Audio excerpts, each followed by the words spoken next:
Hello and welcome. You're watching Medically Speaking and I am Meenakshi Upreti. India has recorded 247,000 new cases of COVID. This is a big jump in positivity rate. The positivity rate pan-India has increased to 13%. Delhi, another story. Positivity rate touching almost 30%. Just a few days ago, we had state governments who were optimistic, perhaps rightly so, looking at the numbers, which were showing a downward trend. We were seeing, of course, the numbers decline in Maharashtra, and many were interpreting, is that Omicron cases peaking? Is it too early to call it the end? I guess we all have been proven incorrect there. Omicron is ravaging the country. What should you do? What should be the FAQs? How do we protect ourselves against Omicron? Who should get tested? Who should not? Many questions on our viewers' mind. Many of them we've got through social media as well. We will be doing a public service telecast. Who better to explain to the viewers what they need to do than a panel of experts, top doctors, top medical minds of the country. I'd like to welcome all of you to our show, starting with Dr. Puneet Mishra. He is, of course, the Professor Community of Medicine at the All India Institute of Medical Science. We also have Professor Anil Arora. He is the HOD of the Gastro Department of the Gangaram Hospital. We have Dr. Vinny Kantru. She's a Senior Consultant, Respiratory Diseases, Critical Care in Indraprastha Apollo. We also have Dr. Ravi Shekhar Jha. He is the Additional Director and HOD of Pulmonology at the Fortis Hospitals. Thank you all for joining us. I'm going to start with you, Professor Arora, since we are speaking about the rise in number of cases, sir. The states, Professor Arora, was saying a few days ago that, all right, just hold tight for a few days. You know, the cases are going to peak, then we're going to reduce restrictions. Do you see that the biggest fallacy, which many of us really are doing right now, is by interpreting COVID as mild, by expecting that the cases are going to peak in a few days and then we'll all be out in malls and parties and everything will be back to normal? Yeah, thank you, Meenakshi, for having me on your show. I think we should always respect the enemy, howsoever big or small the enemy may be. Viruses do not behave and they do not try to toe the line which has been drawn by the human beings. We know a lot of people have not been still vaccinated and they are vulnerable to infection. Coupled with the fact that Omicron has turned out to be a smarter virus which has escaped the immune system. So look at the data, what is happening in US, the most developed, medically developed economy in the world. 13 lakh cases in a day, of which 75% have been doubly vaccinated and 1/3 have been given a booster dose. So Omicron doesn't care about whether you have a double vaccination or you have a booster immunity. It wants to survive as much as you and me want to survive in this world given by the Mother Nature. So it is trying every bit to evade the immune system. So we should not lower our guard. We should not take it lightly, because if you look at the humongous number which is coming up in terms of positivity in India, look at Delhi, 25% positivity. And mind you, Meenakshi should remember that majority of the people are not getting tested. So the total and actual number of the patients or the infected people in Delhi will be far outnumbering what has been given in the statistical jargon. And sir, since you speak about what's happening in the United States, you know, Dr. Mishra, if you could come in here, sir, we could possibly see a large number of hospitalizations, sir, isn't it? And there is a real fear, would you agree with me or not, of the hospital system getting overwhelmed once again, considering we have a large number of HCW who already have been infected with coronavirus, sir, isn't it? See, if we talk about the Omicron, we know the transmissibility is quite high, but so far in most part of the world, what we have seen that it is not that severe as was the Delta. So hospitalizations are less. If you see ICU admissions, oxygen support, all those things, they are less. The other thing with this virus is that it is infecting people very rapidly. And what we can say, I mean, in very less time, lot of people, they will get infected, whether they are vaccinated, whether they had infection previously or not. As you were talking about the United States, where a lot of people, they have got vaccines, and even then they got the infection. So infection would be there, but if it is not causing that much severity and that much hospital admission, then we should be, carefully watching and protecting those who require, or who may be getting the severe disease, like those who are immunocompromised, who are in old age, or who are having the comorbidities. So we should take the extra care for those people, and we should take all the precautions so that we can, check the aspect. But at this stage, as a public health expert, what we can say that it is going to impact most of the individuals. The thing is, those who are vaccinated, probably they will not get the severe disease. So getting vaccine is important, because even if you have a comorbid condition or you are immunocompromised, but if you are vaccinated, the chances of getting severe disease would be less. The chances of mortality is less, and that's what we want. Fairly, fair enough, sir. But as far as the US data is concerned, and Dr. Kansru, when we analyze the US data, there are a large number of people. Yes, I agree with Dr. Mishra. We need to think of the comorbid, the elderly. But if you look at what's happening in the US, even if we see the hospitalization, a large number of people are under 60, and there are even children who are getting hospitalized. What really has been your experience like in the second wave, in the third wave, ma'am? Right. Thank you for calling me here, Meenakshi. As you rightly said, there is data coming in from US where they say that the hospitalizations have increased. Now, this data for me also is baffling, because Omicron is actually replacing the Delta virus very fast. If you see, if the patients by their characteristic features, by their symptoms, which we are seeing in the third wave, they are kind of milder symptoms, and everybody is getting fever for 1-2 days, which is abating on the third day itself. And this includes some of the patients who have certain previous risk factors, including cardiac diseases, as well as certain renal involvement. I have seen families who have refused hospitalization, saying that I'm okay, I don't feel unwell at the moment, and they did get better at home also. Now, for me, data coming in from US that they have increased hospitalizations is a little confusing, because I don't know whether these admissions are on account of the monoclonal antibody, which we have to plan in a hospital setting. That is showing the increased number, because the high risk patients, they might need the monoclonal antibody initially in their disease, as well as children. They are getting increased number of child admissions also. Now, another thing which is the difference between Western population and ours is that we have a family structure where we have people available to care for us at our home. This is not true for the Western population. There are nuclear families, parents stay separately, their children are far away. So they might not be having the carers at home to take care of them, because they have a lot of medications which they have to take for their other diseases. At the moment in hospital also, we have people who are admitted, but more so due to their comorbidities. They can't take care of them, they have dementia, they can't express them. So these kind of people are admitted here with us. Yes. Perhaps, of course, there is a geographical, demographic, and overall difference, and of course, the living style, population of US and India. So perhaps, drawing a parallel may not be very fruitful. But Dr. when we speak of the elderly, the comorbid, and the children, the teenagers have started getting vaccinated. We had Dr. Arora, who had focused and spoken about the need of vaccination, and also on boosters, which has been emphasized by all. Would you say, sir, that now is the time that the government starts thinking of boosters for the younger population also, for those perhaps from 18 to 60 years of age, at least those who are comorbid or immunocompromised, considering they are the ones who have a higher chance of landing in the hospitals?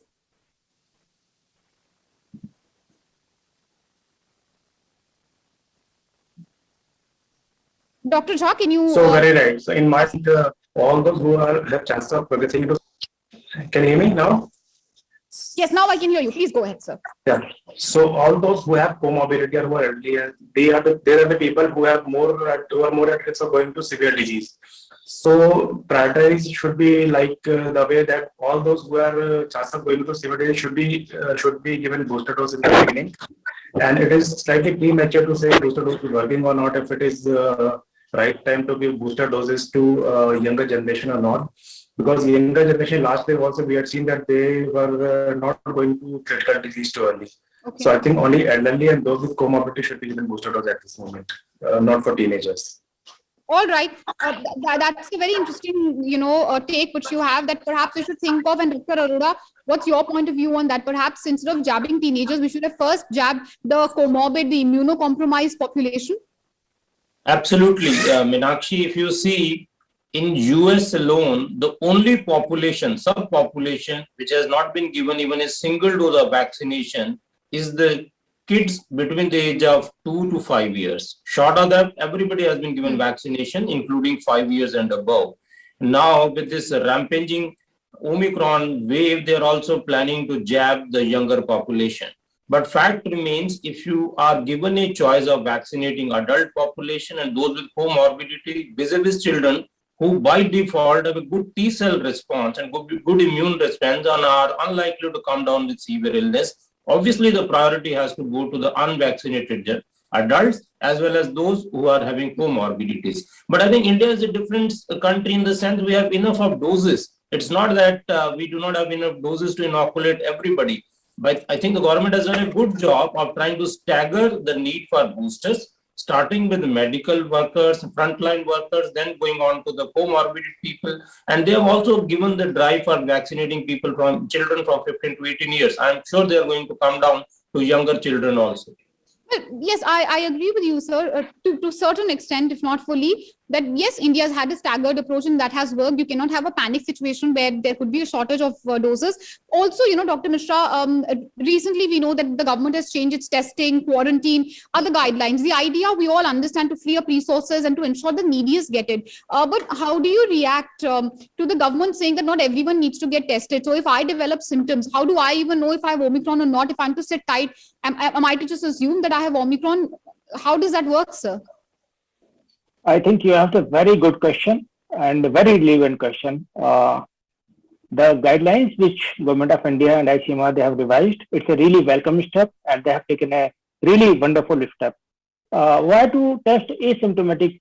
I mean, why in the community setting? If you are symptomatic, you need testing, definitely you should be tested. But if you are asymptomatic, you are in community setting and going and testing a lot of people, why to waste the resources? I think this is a good step. And testing should be done for those who are symptomatic, or they need to be tested for some other reason like international travel or other reasons as given in the document which has been issued by the Government of India. In any case, in more than 80% of the individuals, it is either asymptomatic or very mild, infection. So wasting resources on testing people, unnecessarily is not going to yield any result.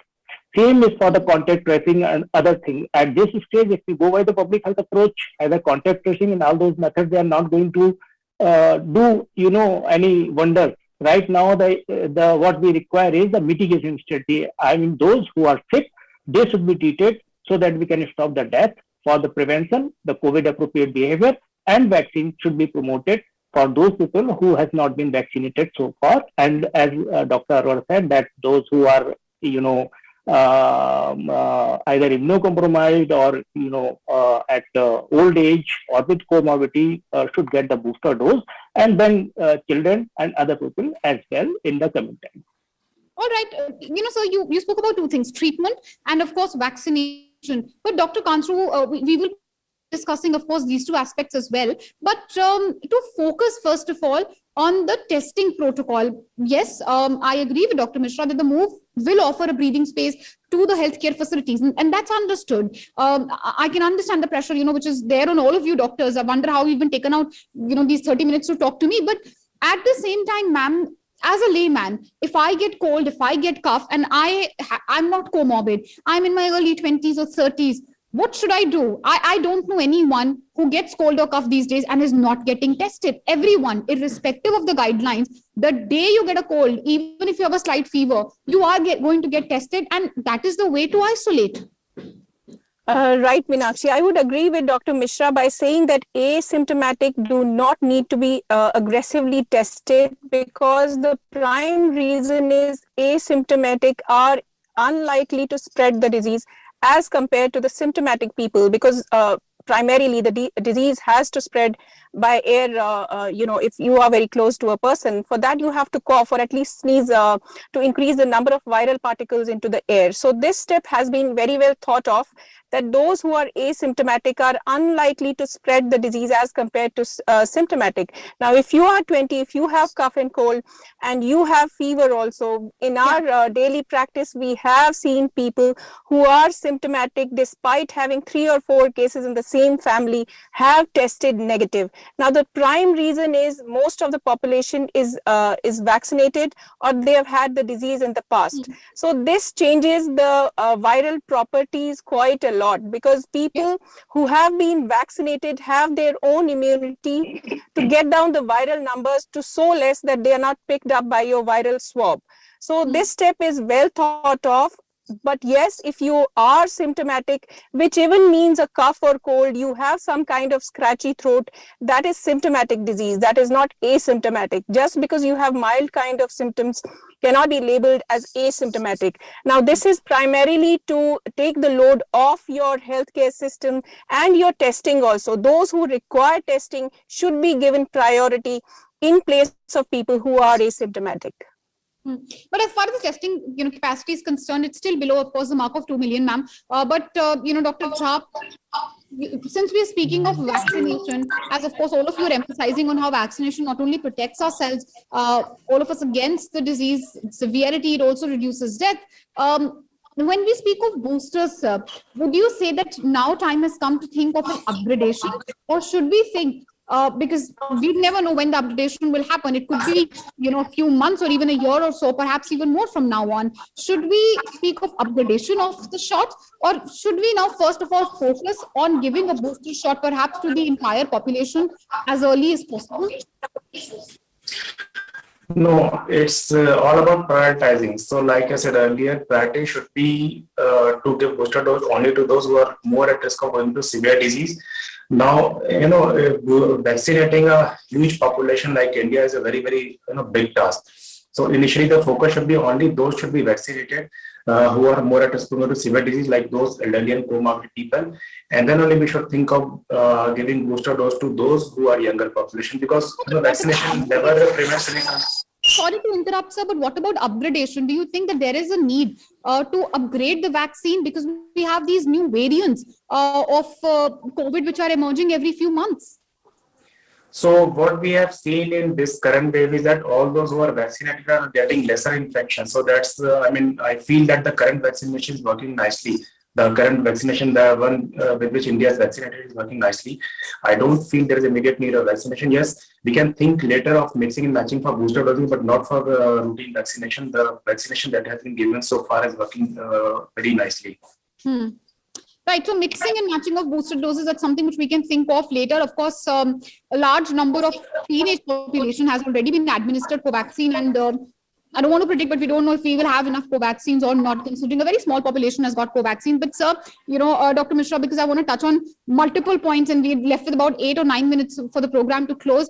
You also spoke, sir, of, the treatment. As far as the treatment is concerned, sir, there seems to be some confusion on the treatment protocol as well. Mild cases, asymptomatic, yes, you isolate and treat it symptomatically. But what about, say, medicines like molnupiravir? Many side effects, but many doctors yet are still prescribing it. What would you say about this confusion? What should a person do? Of course, follow the doctor. There cannot be anything more than that. But what is your view on the confusion which is prevailing regarding the treatment of this disease? See, what I would say here, those who are in the home isolation, they don't require much of medications except the paracetamol and some minor other things.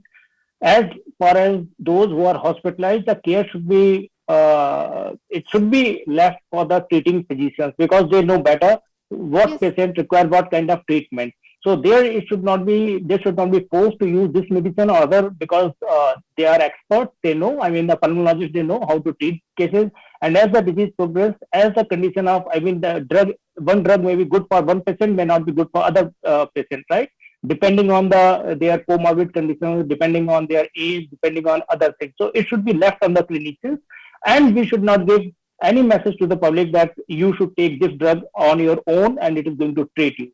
So that is my point of view. I won't say that any specific drug should be taken by public on their own, and it should be left solely on the clinician who is treating them. Well, absolutely. And so that's a point I'd like to also reiterate that nowhere on this program or even on the channel, we are trying to propagate any medicine or asking people to self-medicate. That's not an option. That's not even something one should think of. We have a panel of experts here to answer all the questions. And, Dr. Kanchru, since Dr. Mishra spoke specifically of pulmonologists, ma'am, there is a confusion, and I ask you this because a lot of people earlier, got remdesivir, and that's something which Dr. Arora and I had another discussion on earlier, that, there was remdesivir earlier, there was plasma therapy. So much of that has been rejected today. What is the course of action now, or are we still in the hit and trial mode? Right. So we are not in the hit and trial mode. The virus is clearly showing us that those who are at home, they just require some kind of symptomatic treatment, which is through paracetamol and just having steam inhalation and gargling for the throat. So people are getting better with this kind of treatment, especially those who do not have any risk factors and they are less than 60 years of age. Now, molnupiravir has certain particular indications which has to be judged by your doctor by considering one or two risk factors which could push you towards the severe disease. Those who are more than 60 years of age, those who have cardiac diseases in the past, those who actually have suffered severe disease in the past with COVID-19, and then they have liver diseases, they have renal diseases. These are the strata of people where you have to make your judgment and prescribe molnupiravir, that too in a window within 5 days of onset of illness. Now, the data which has come up for molnupiravir is a very small data. The clinical trials carry their weight when the number of people which have been treated in the trial has been large. On this account, UK has already started a trial on molnupiravir, which has to be a large-scale data. And the other thing, we have to compare between two people where we are not giving the drug to one particular group and we are giving the drug to another particular group. Now, this trial has started already in the United Kingdom. But here, I would like to suggest that molnupiravir should never be taken on your own. You should always discuss with your pulmonologist whether this kind of treatment is needed or not. And there's no point in giving this particular drug after 5 days of symptom onset, because primarily this is an antiviral agent which needs to act on the viral replication, which happens most in the first 5 days of illness, where we have seen benefit mostly in people who are unvaccinated. Now, this trial was done on unvaccinated people. So these are the people where we are prescribing molnupiravir. Apart from that, in the reproductive age group particularly, we are actually avoiding this particular drug because there are some reports of certain changes which can happen if you become pregnant. Right. Ma'am, stay with us. I'm just going to take closing comments, of course, from the two other learned doctors who are there with us. Dr. Jha, since we're speaking of treatments, Dr. Kanchru, of course, in a very detailed manner explained when molnupiravir should be administered. Of course, no medicine, nobody should self-medicate. Obviously, everyone should go on the doctor's promotions and not try to treat the disease on their own. But sir, monoclonal antibodies, that's something also which I would like to just touch upon as because there's a rush for monoclonal antibody. I'm not too sure if you have seen it, but I personally know of many people who are deliberately themselves going ahead, even if they have the mildest form of COVID, Omicron variant, they want to get the monoclonal antibody because it's considered some sort of panacea. But there are doubts about the same as well. What would you say about that, sir? So basically, be it vaccine, be it medicine, be it antibody, the base of everything is that the patient should not go into from milder or moderate form to severe form. The monoclonal antibody that is available in India doesn't work against this Omicron variant. So there is no point in rushing for monoclonal antibody. The one which works against the current Omicron variant is not yet available in India. I don't feel, without any prescription, without genome sequencing, we should, give monoclonal antibody to any of the patient. Genome sequencing is a must. It works only against the earlier Delta and Delta Plus variant. Okay, so you speak of genome sequencing, and Professor Rodo, my last question to you. Genome sequencing possible in India? I didn't want to touch upon it because I literally have 2 more minutes remaining. But genome sequencing, INSAGOG has about 28 labs. Most of the samples anyway have been going to Pune. Till date, we say that Omicron cases are 5,000 in India. what are these 2.5 lakh cases? It's just not possible. What do? You cannot wait for genome sequencing. Given really the hard press, how hard pressed our resources are, what would be your parting advice to the general public who's watching the show? Yeah, you see, there are two other ways, Meenakshi, of trying to diagnose Omicron variant other than by doing genome sequencing, which is the final answer for everything. So one test is if you have in the RT-PCR, if you have a S gene which is missing, and then you have a dual test called SGTF. In SGTF, that means S gene target failure test that will further confirm it. Final confirmation come by doing a genome sequencing, but that typically earliest you can get it done is in 5 days. But whatever tests have been done in Delhi till yesterday, 565 samples have been tested in Delhi, of which about 70% were because of the Omicron. You have 25,000, but only 565 have been tested. So the trend shows that majority of what we have in Delhi today is Omicron, not the Delta virus. If you look at the WHO data all over the world, 59% cases reported in the world today, which is to the tune of about 15 million till now, are because of the Omicron variant. There is no doubt it has replaced Delta in majority of the nations. Genome sequencing is not an easy job. It is a time-consuming test. If you have to base your decision, the only thing which is important and relevant is whether you can give monoclonal antibody. As Dr. Jha very rightly said, the one which is available from Roche does not act against the Omicron virus, and the one which is useful for Omicron virus, that is Sotorovimab from GSK, that is not available in India. So for the time being, unless you are sure it is Delta virus, there is no need of using monoclonal antibody in this subgroup of the patients. All right. Thank you, sir, for shedding light, of course, on a plethora of topics. And thank you to all our experts, of course, from monoclonal antibodies to medication, to, of course, even prevention of the disease, vaccination. We've tried to touch upon as many, topics as we could in this public service broadcast. I hope this show has been as riveting for our viewers as it has been for me. Thank you all for joining us on the broadcast and sharing your views. Thank you, ma'am and sirs. Thank you. Thank you. Thank you.